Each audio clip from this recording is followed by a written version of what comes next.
Mais wana no visonu no vinyonu to Christi me. Yendo nudomi to oyin vive eyagahu oyin lekpo me. Do dona jioya we gahu nukototon ni no hemi to soji ehebibasi me.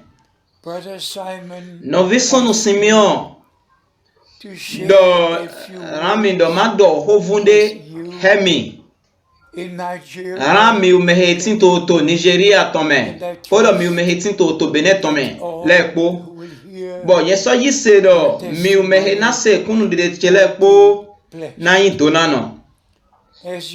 kede dile mi yuendo do yen ko yi Nigeria over 50 years. Beso okwe kande aume hula susuwe yenko yifine po onwelokpo odo the other countries yi oto devo leme to heyi oto Africa ton lepo me shigba dinvie no visonu brana Simeon dorami do be yen so ganjale bodo ho vunde rami mehitin to oto Nigeria po oto Beneton le po me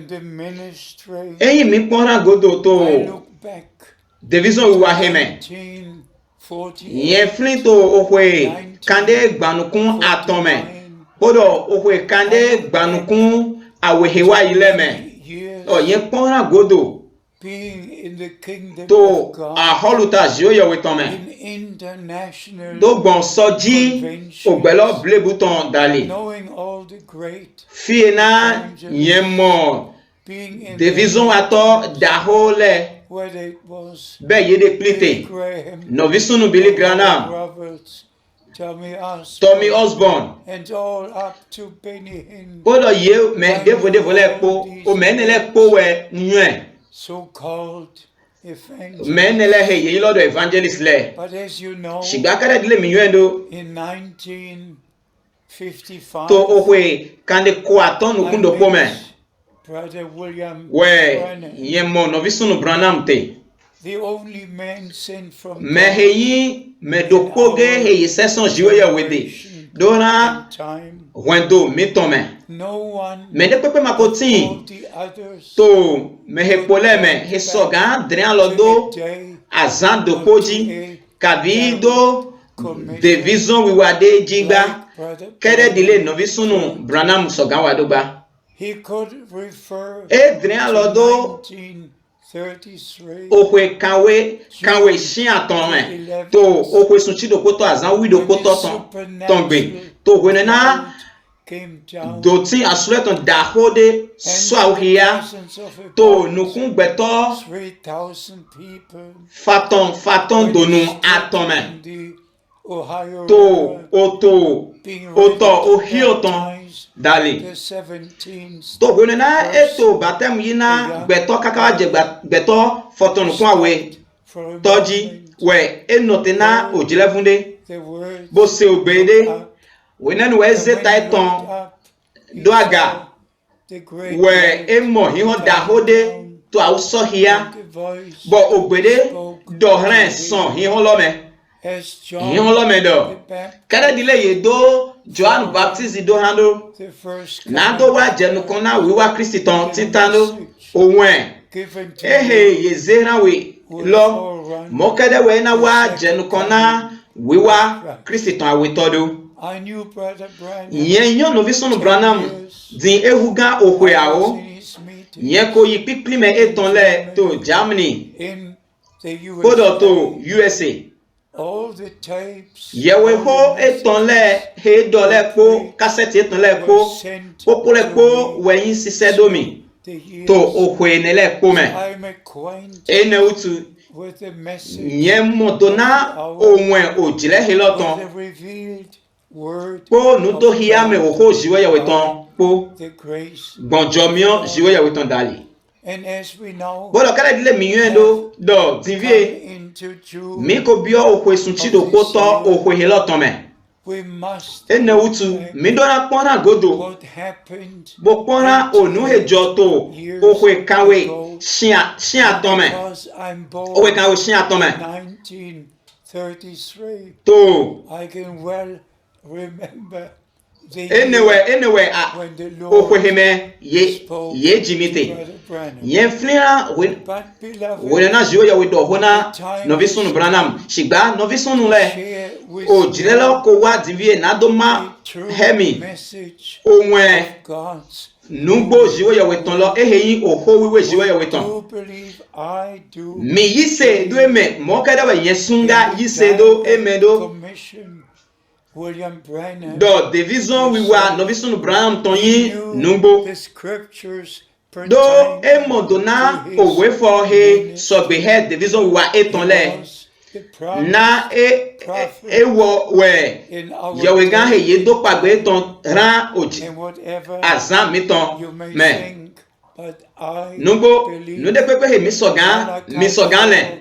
yen na yen de fulfilled yen in his ministry. yi se do owe malaki ton ta ne yin cheto oho division wiwa novisunu branham ton me kere le okunu dodo do yen na do yewe gan Elijah Rami Great and Je- dreadful day. wepo azan daho osino okunu ton lo na do John wa the Baptist came do Joan Baptist wa just when the day of to salvation wenu na began. azan wenu ga ton che But the last shigba yewe ga godo was to come, ton ehe lo do na wa the great jenu day kona azan of daho the Lord okunu ton lo would be. ni do sepo So we are ene utu grateful mi do nu do to Almighty jiwo yewe God ga hu nu boto to have recognized ehe hemi the modona promised word oho pagbe for ton this lo day. he And yin as oho àsìkò he lo ton if you kere dile okunu no mi ton dodo me de pepe he ki alo yi yewe ga de pepe receive the reward na du ale yewe ga lo ton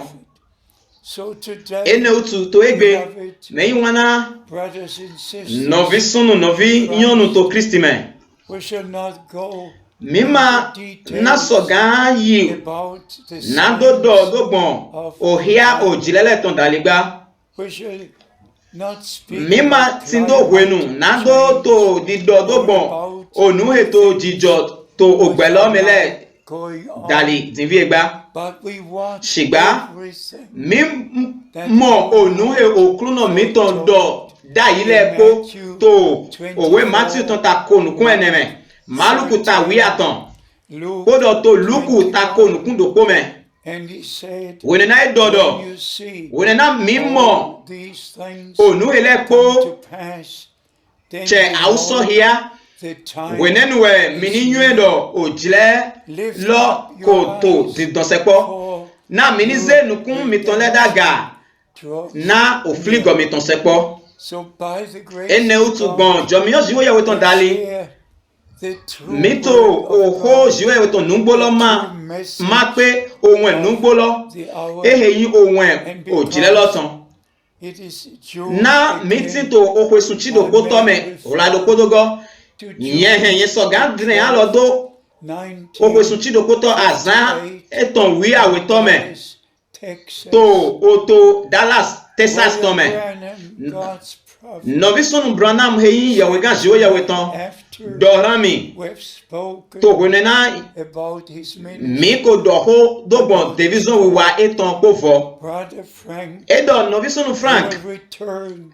to Germany. hiena goyi oto Germany tome po ohun ehe lopo I cannot go into detail masogando na do onu enele po gba shigba directly yen tin do kan chichade Brother Branham do po he novi sunu branham to okwe ao blebume 55 to okwe 1955 me 65. do bio okwe We spoke 1965 by me telephone. mino do ho We to exchanged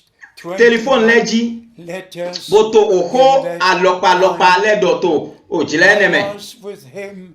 na yen no he bo so dunu he to tafo dopology in the same bo so kun moto he to speaking in his pulpit asiko dopolo me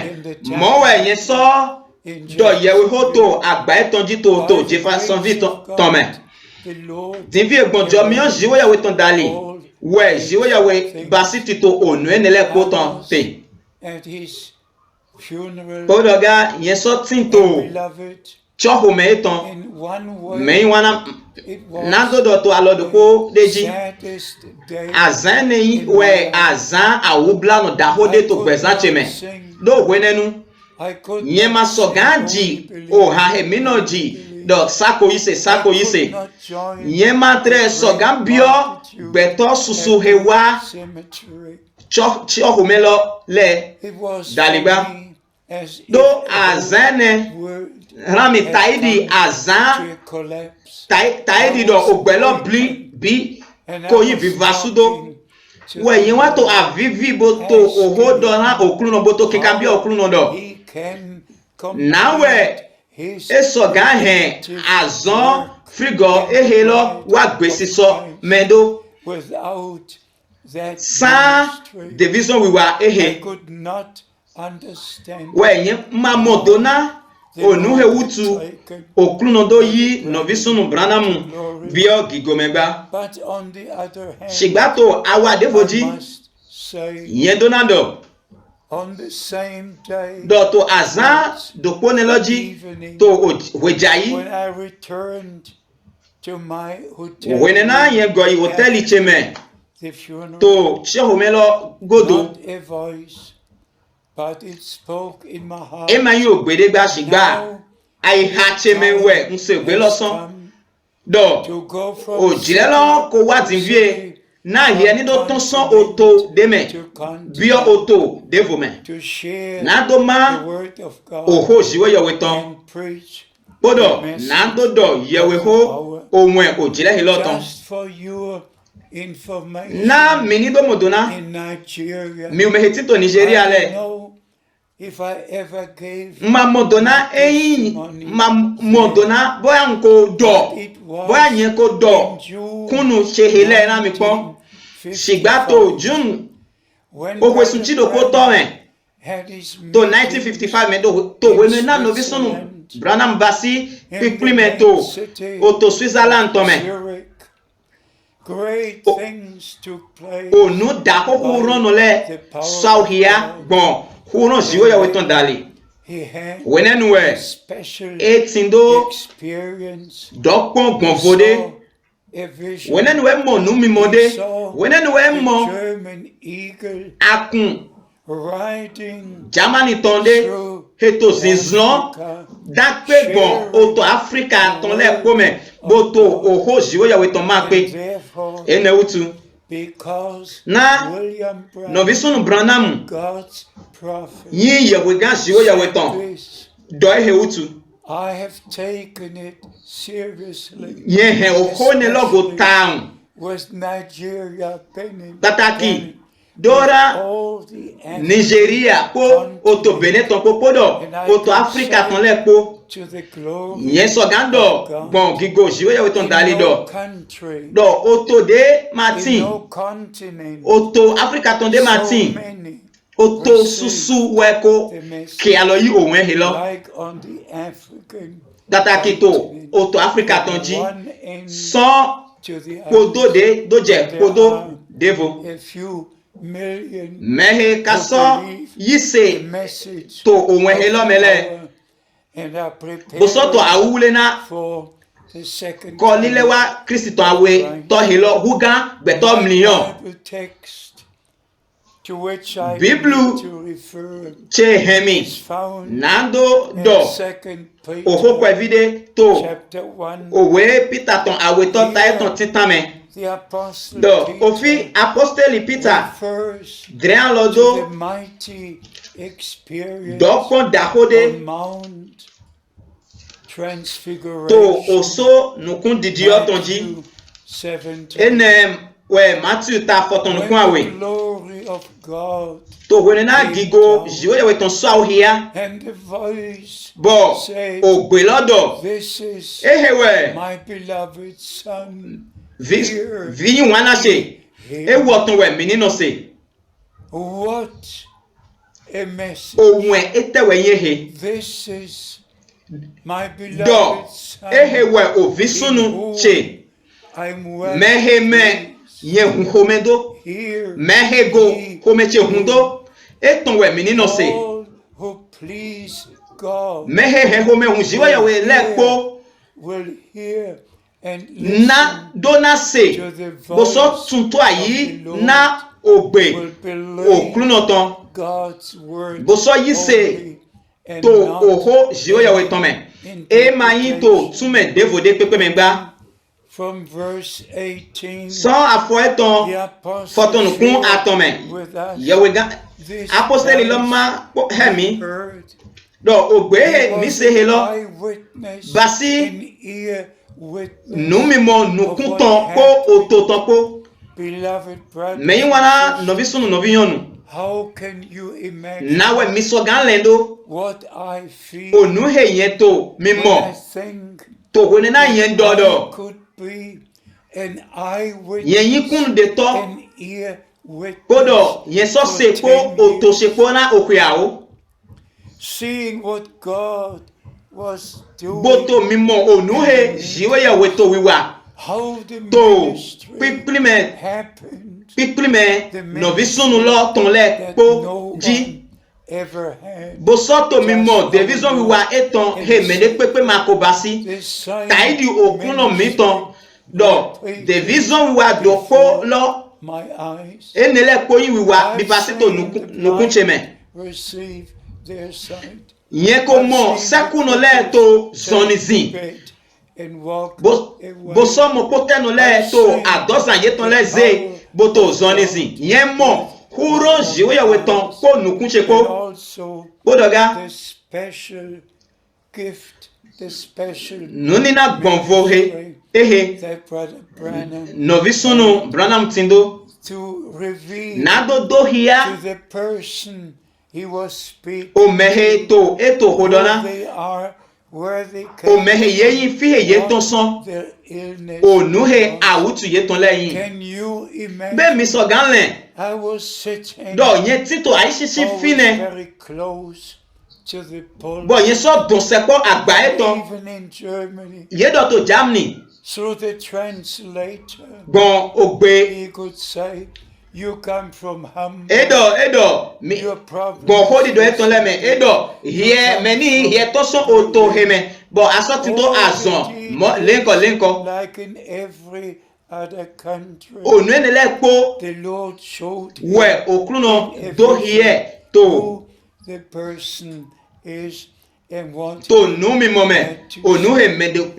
yin so I'm so enele po yen mo ene utu to yen do nu do jiwe we gahu nu poto this privilege na julo je at he the same time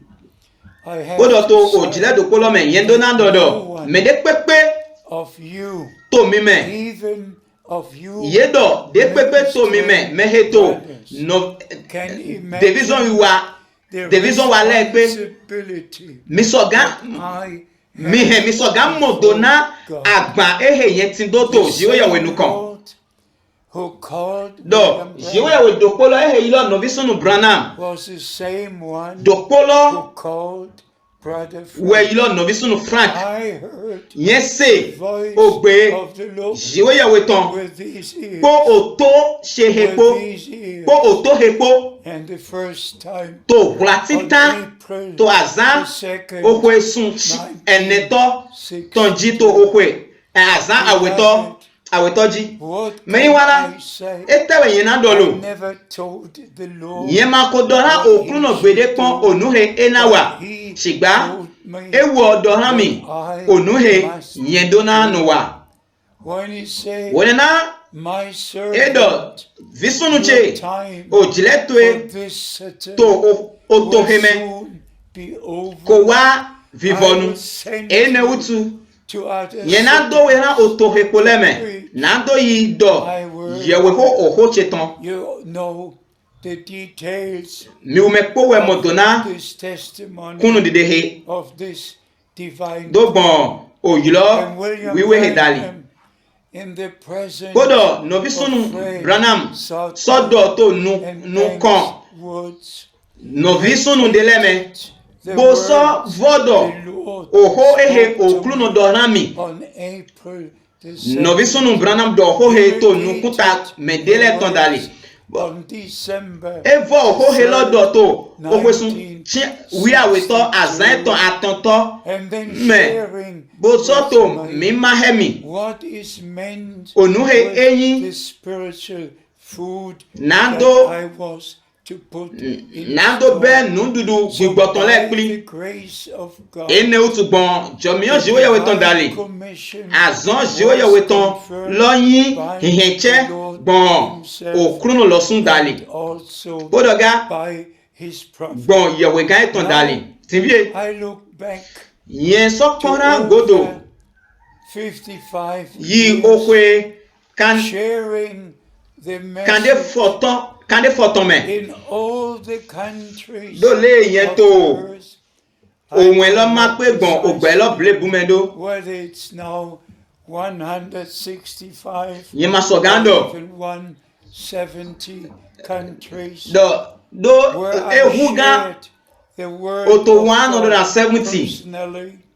and eheme now yẹn sún kó má òhó ìṣòwò yẹ̀wò tán gbọ̀n the whole earth ṣìgbà tìbí àyígbálẹ̀ pé oto lọ bìlẹ̀bù oto lẹ̀ bìlẹ̀bù to the messages wẹ́nà on sin tó every wẹ̀nu Wednesday, bọ́nà ṣe Saturday, and òhó helọ́tò Sunday. àzán sàmẹ́dì kódọ̀ àzán òsègbètànlẹ̀ kójí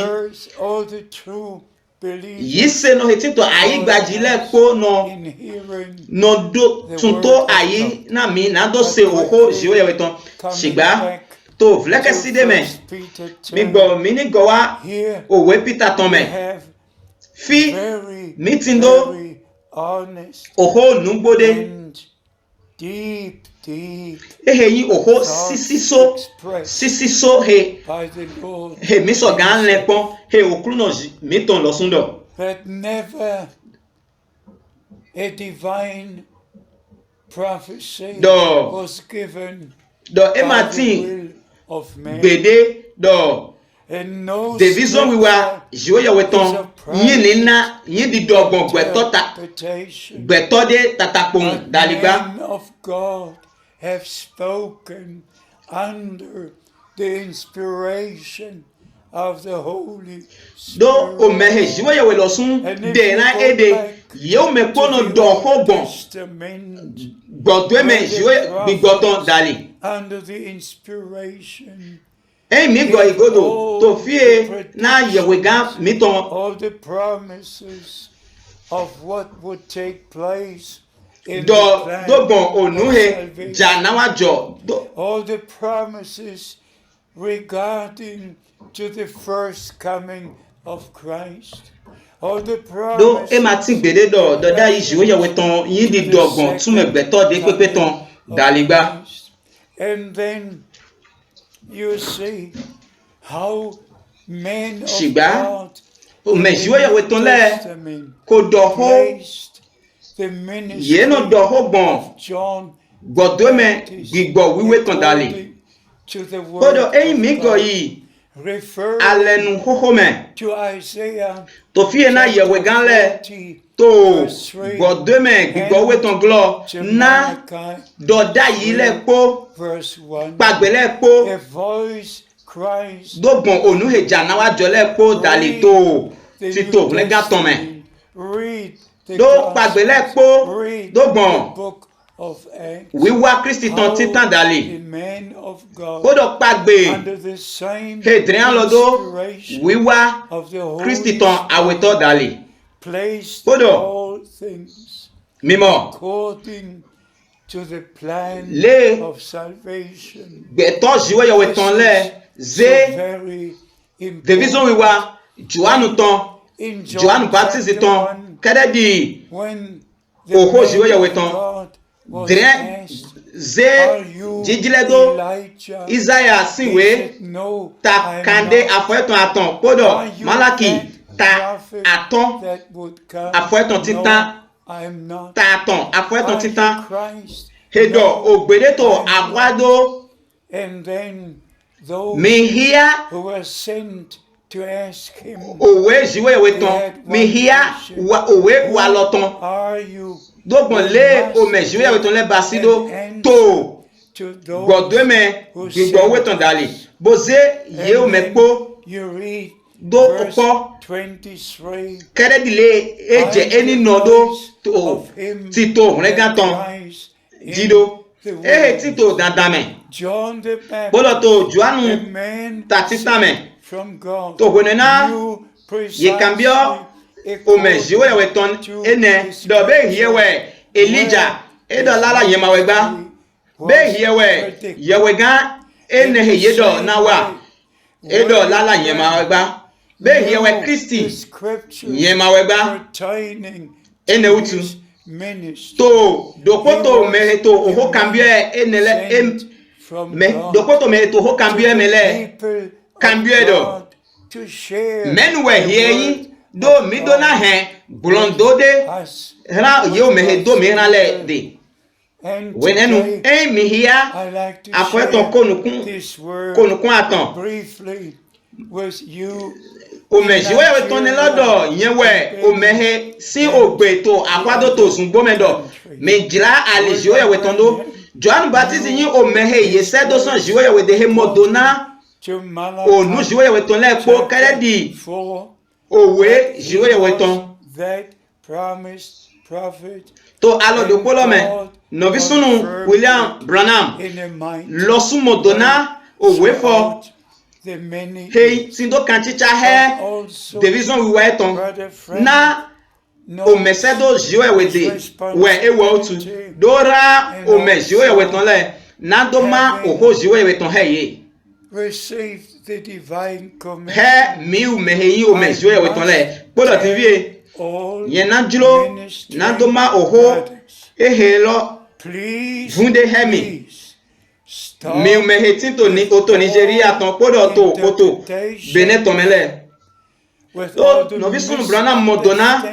o teton keredi Malaki ta elen do ewo we yewe gan he do pagbe ton podo jiwe yewe so che to alo da hode me to okwe wa ile me sigba modo polowe no bi sunu Frank so modona azon he yezun kodo eso tindo chapter 22 the last azon wiwe de son jiwe wede yen dona division no bi sunu division atole po do mi jale mi do alote na tume gbeto ton lepo po odomamun na onu lepo odomamo na oho no bi sunu Branham ton lepo the interpretations which have caused wla division susuwe no bi sunu Branham do mima yise to onu de pepe memblo adavo mimoto mimo yenwule to oho jiwe yewe tome podo modo polowe na sohia ta konukun awe afo eton vivonu lo do wla susuwe no bi sunu Branham do mede pepe hena gona oho ehe yenwula to owe hemele ehe yi owe doda yi heton mene mimeko we modona wedida he yela etewe ka tume ehe ko he kiklan lewa podo tivie agun susu wetin to oto dopo me heto alo drendo no bi sunu Branham taidi yewe gan yeton sigbaboto opon vovona meyin wana sunu lemi menuwe mi in God's holy nando to onu he matito oho jiwe yewe ton meledo so here tatitan afoeton aton o mejiwe yewe ton to oso Patmos tonji mo azonde yi nando wula onuhe mo podo onuhe sega podo mihe misoga hiya onuhe ewula podo onuhe emolepo podo divie to kakaje sohia ta ome meyin wana sunu to oho jiwo yawe ton wiwe me to malaki ta aton me afweton titan me pagbe awewe tin to fine kere dile ete to malaki ta ene afweton aton me do je shido po me do kodo to malaki ta aton pagbe titan lowe yin lo nye nando yewegan se dora nando bo aliche dilado jenu konami sigba pagbe awetolo uwe yin do angeli alenunu ton lo angeli alenunu ton lo nawa simply eton wiwe me sohiata o kedeme we angeli alenunu ton lo ehe ayilo wedo lo na wa boze afueton dopo to aigbaji dopo to otoji modopo lo wera malaki tailen to pagbe titame do ena plan otole gowa ovilede ene utu to division wa John Baptist tome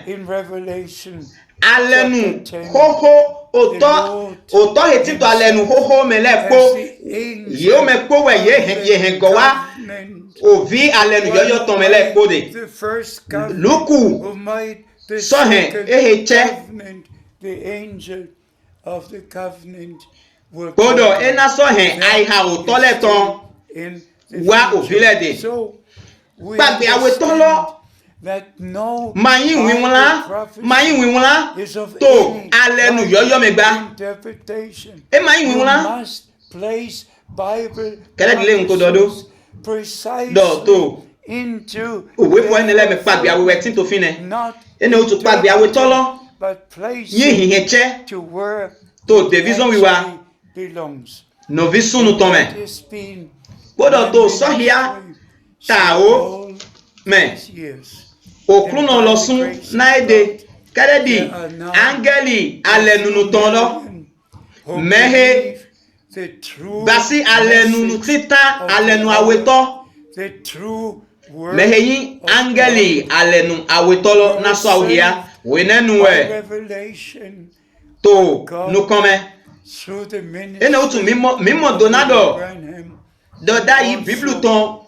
de lepo mayin tume gbeto titi tongba ene otu mi donago doda yi biblu meton lepo to do oten ye ton leme e mayin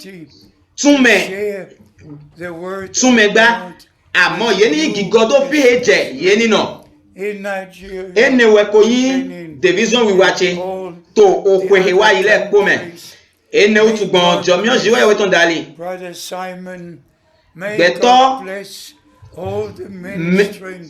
beto susu hu million we yise to onwe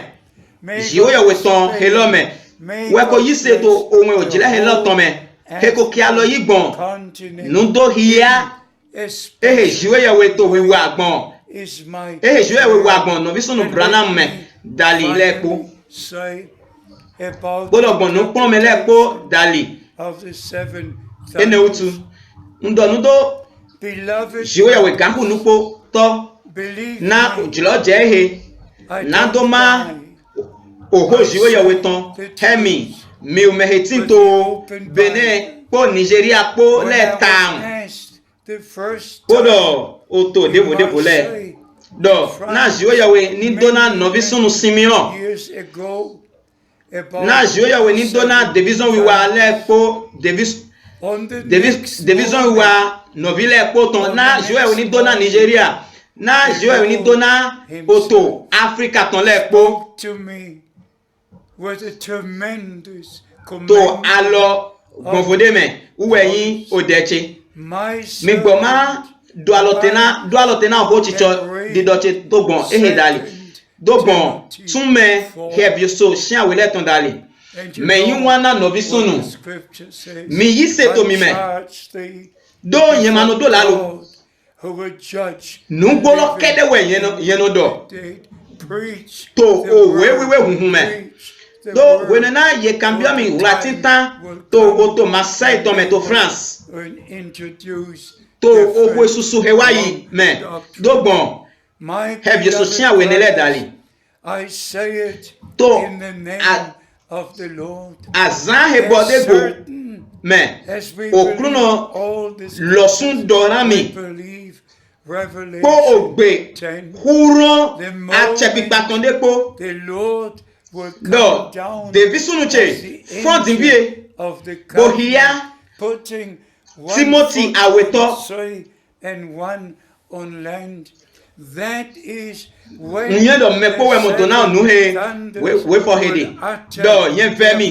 to jiwe ya we po jiwe ya we nu kon me he na da we na beto he to gbe po ochi ole po do mini do ye we ho lo do le ejedo e mayin do le ma jedo gba ene otu me fi fe chele ndo to yin okruno tomendo kede dile mi yise do owe fo lepo jido mo we mi so yise to so hiata o mendo wonena okruno na so hia kede di angeli aholuton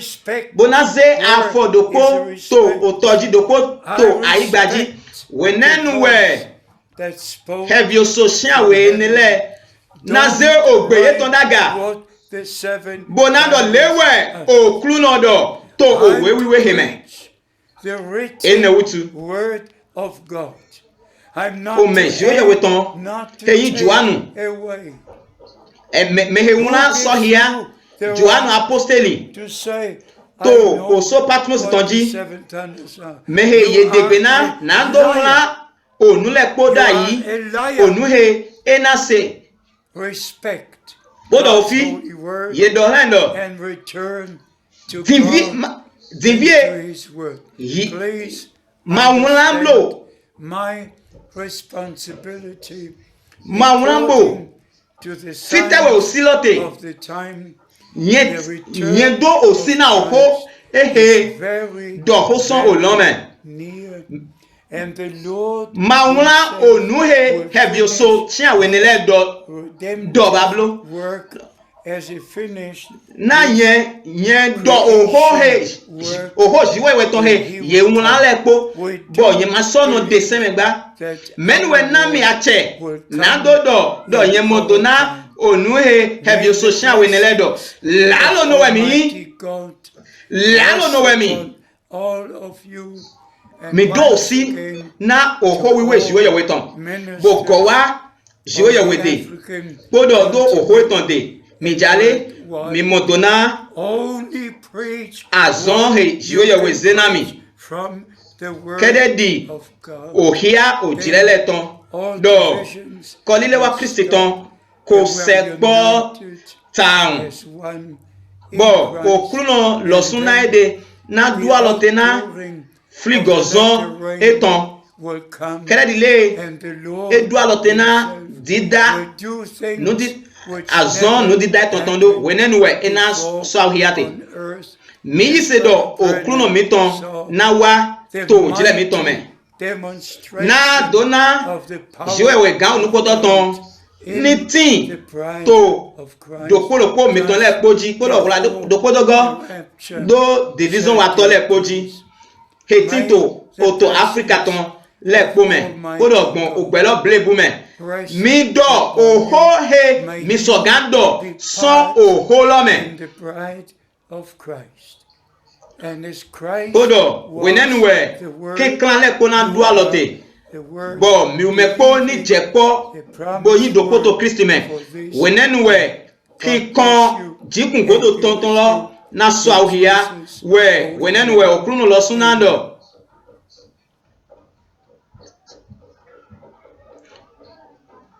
Wenenwe, miss, kera dile no bisunu branam, mo, a oso hiame, huron, jiwe ton dahodo.